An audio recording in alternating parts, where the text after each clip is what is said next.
नमस्कार जय Jagannath food for travel channel रे आपण मानकु स्वागत।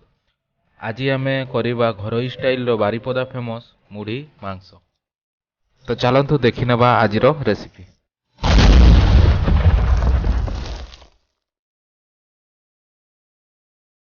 तो एठी आमे नेइछु गोटे तेजपत्र, किछि काजू, गोटा जीरा, सुखिला लंका और गोटा गरम मसला।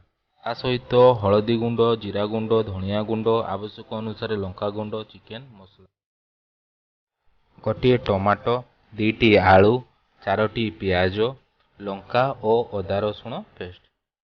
अरे 15 मिनिट धरी 500 ग्राम चिकेन को हळदी गुंड और लुण सह मैरिनेट करी रखिथिलु। परंतु एबे प्रस्तुत करिबा चिकेन कषा। प्रथमे आमे गरम कड़ाई रे नेबा 200 ग्राम पाखापाखी सरिष तेल, ता सहित नहीं जिबा आमे गोटे तेजपत्र और गोटा गरम मसला।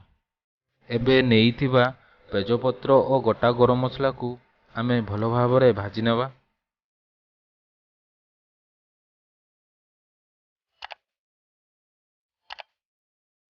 तापरे गोटा जीरा, कटा होइतिबा प्याज को सेथिरे पकेइबा।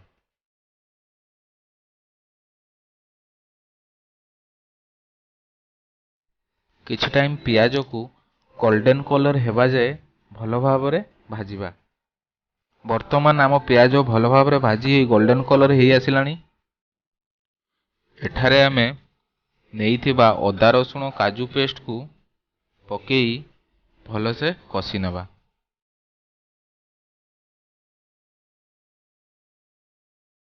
वर्तमान आमे नेइथिबा लंका पेस्ट को पकेई भलो भाबरे कषि नेबा। तापरे टमाटो पेस्ट को ऐड करी आमे भलो भाबरे कषिबा।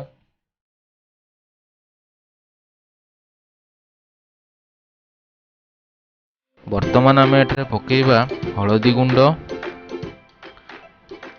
गरम मसला, लंका गुंड, धनिया गुंड और ता संगरे जीरा गुंड। तापरे नहीं जिबा आमे किछि मेथी पत्र।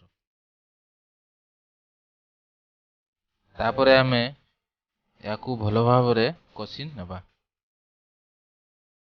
एबे देखंतु हम मसला भलो भाबरे एबे भाजी हेई आसिलानी। कटा हितबा आलू को एबे आमे पकेइबा। तापरे आमे याकू भलो भाबरे गोळेई भाजी नेबा। एबे आमे आवश्यक मुताबक लुण पकेई भलो भाबरे याकू गोळेइबा। मैरिनेट हेइतिबा चिकेन को आमे एठारे पकेइबा।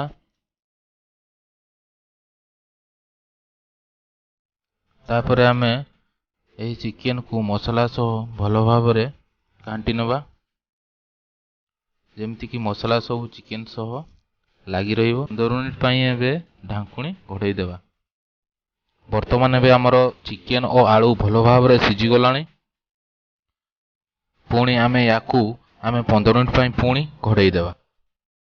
हेई हमरो चिकेन भलो भाबरे सिझी गलानी, आलू भी मध्य सिझी जाइछि भलो भाबरे।